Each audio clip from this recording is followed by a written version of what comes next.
በ1950 ዓመተ ምህረት መጋቢና ዘማሪ ታምራት ኃይሌ ወሼቦ በሃዲያ ዞን በወቅቱ በነበረው የኮንተብ ወረዳ በትኒጋ ቀበሌ በኮዋዳ መንደር ተወለዱ። ሰላም ውድ አድማጮቻችን እንደምን ቆያችሁ? ዛሬም እንደተለመደው እናንተን ያስተምራል ብለን ያሰብነውን መሰናዶ ወደ እናንተ እናደርሳለን። ቻናላችንን ሰብስክራይብ በማድረግ አብራችሁን ቆዩ። በ5 ዓመቱ ቤተሰቦቹ ወሪቃ ተብሎ ለሚጠራው መንፈስ በመወሰን ለአካባቢው ጠንቋይ እንዲያገለግል ሰጡት። ይሁን እንጂ በሕፃንነቱ ዘመን ሰላም አልነበረውም። በተደጋጋሚ በጤና ችግር ይሰቃይ ስለነበረ በ1964 ዓመተ ምህረት አባቱ ኃይሌ ወሼቦ ወደ አዲስ አበባ በመውሰድ ከዘመድ ጋር እንዲኖር ስለወሰኑ አዲስ አበባ ገባ።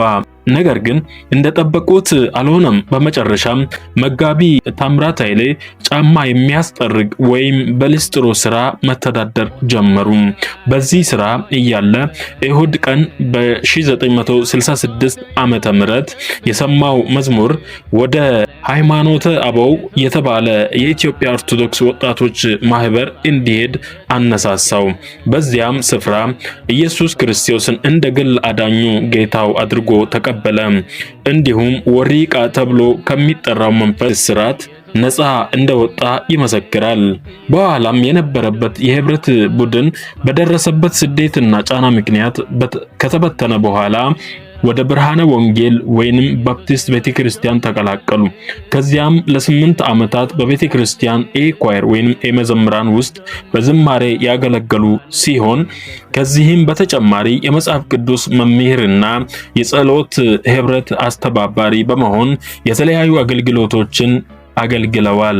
በኢትዮጵያ አብዮት ዘመን መዘምራን በአደባባይ መዘመር እጅግ አስቸጋሪ ሆነ። በ1968 ዓመተ ምህረት መጋቢና ዘማሪ ታምራት ኃይሌ በብቸኝነት ወይንም ሶሎ መዘመር ጀመሩ።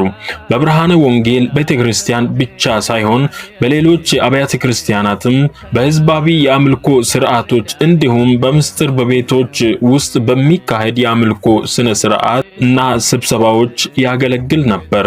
መጋቢ ታምራት ኃይሌ የሚያጽናኑ መዝሙሮችን ብቻ ሳይሆን በወቅቱ የነበረውን አገዛዝ እና የኮሙኒስት ርዕዮተ ዓለም በግልጽ የሚተቹ መዝሙሮችን ይጽፉ ነበር። በኢትዮጵያ ውስጥ መንፈሳዊ መዝሙር ከማህበራዊና ፖለቲካዊ መልእክት ጋር በማጣመር ከጻፉና ከዘመሩ ጥቂት ዘማሪዎች አንዱ ለማለት ይቻላል።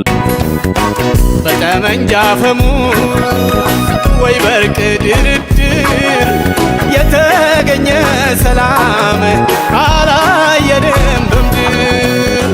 እዚህ ተቋጠረ እዚያ ጋር ተፈታ ስላልቀደመ ነው የሰላሙ ጌታ ሰላም። በ1960ዎቹ መጨረሻና በ1970ዎቹ መጀመሪያ ዘመን ብዙ የቤተ ክርስቲያንን መሪዎች፣ ሰባኪዎችና ዘማሪዎች በእስር ቤት ተዘግተው ወይም ከሀገር በተሰደዱበት ወቅት የታምራት ኃይሌ የዝማሬ አገልግሎት ከፍተኛ ተጽዕኖ አሳደረ። እርሱም ራሱ ብዙ ጊዜ ታስሮ ቢሆንም በእግዚአብሔር ጥበቃ በአንጻራዊነት ለአጭር ጊዜ ብቻ በእስር ቆይቶ ይፈታ ነበር። በ1976 ዓመተ ምህረት መጋቢ ታምራት ኃይሌ የአባልነቱንና የአገልግሎቱን ስራ ወደ መሰረተ ክርስቶስ ቤተክርስቲያን በማዛወር በ1988 ዓመተ ምህረት የፓስተርነት ሹመት ወይንም ኦርዲኔሽን ተቀበለ። ከዚያም በአዲስ አበባ ለብዙ ዓመታት ቤተክርስቲያን በመምራት የእግዚአብሔርን መንጋ በማስተማር ጌታን አገልግለዋል። ዘማሪና መጋቢ ታምራት ኃይሌ በመደበኛነት ከሚያገለግለው ቤተክርስቲያን ውጪ ያሉ አማኞችን በመዝሙሮቻቸውና በትምህርቶቻቸው አጽናንተዋል፣ ገስጸዋል፣ መክረዋል። ለዚህም አገልግሎት ብርታት የሚሆን ኃይል ከላይ ከብርሃናት አባት ከእግዚአብሔር ዘንድ ይቀበላሉ።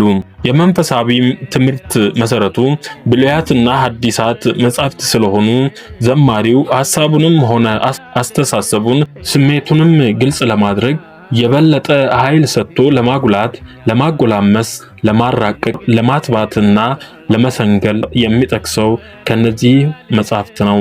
በአዲስ አበባ ለብዙ ዓመታት የመጋቢነት ሹመት ባገኘበት በመሰረተ ክርስቶስ ቤተክርስቲያን ካገለገለ በኋላ ወደ አሜሪካን ሀገር በመዛወር ከ1996 ዓመተ ምህረት አንስቶ እስከ 2014 ዓመተ ምህረት ድረስ በሳክራመንቶ ካሊፎርኒያ የሚገኘው የኢትዮጵያ ክርስቲያን ህብረት ቤተክርስቲያን በሲኒየር ፓስተርነት አገለግለዋል። ከ2015 ዓመተ ምህረት ጀምሮ ፓስተር ታምራት ኃይሌ አብዛኛውን ጊዜውን በኢትዮጵያ ውስጥ ከዲኤንኤ ወይንም ዲሳይፕልሺፕ ኔትወርኪንግ አድቫንስ እና የመንግስት እግዚአብሔር ሥራ ማስፋፊያ በሚያገለግሉ ሚኒስትሪዎች ላይ በስፋት እየሰሩ ይገኛሉ።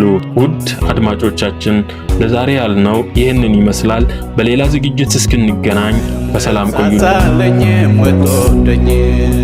ከማንም ይልቅ የምትቀርበኝ የምትጠብቀኝ ጠዋት ማታ ጠላቴን በስውር የምትመታ የምትበቀልልኝ ደም መላሽ ስምህ ብሩክ ይሁን ወንድም ጋሼ